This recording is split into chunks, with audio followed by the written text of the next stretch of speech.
As a disclaimer, I will only be talking about the electrolysis of ionic compounds in this video. To perform electrolysis, you need highly inert electrodes and a direct current. You need these because if the electrodes are too reactive, under the high temperatures they will react, ruining the whole electrolysis.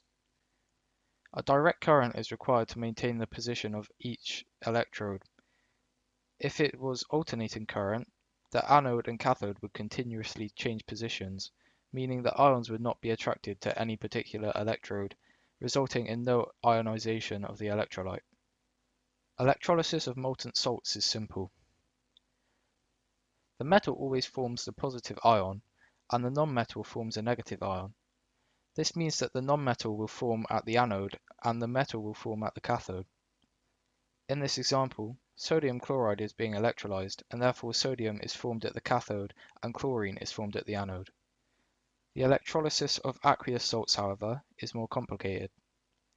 In this example, sodium chloride is dissolved in water. The same process occurs in the electrolysis of aqueous sodium chloride as molten sodium chloride. However, water is also being electrolyzed at the same time at the cathode, forming hydrogen and OH- ions.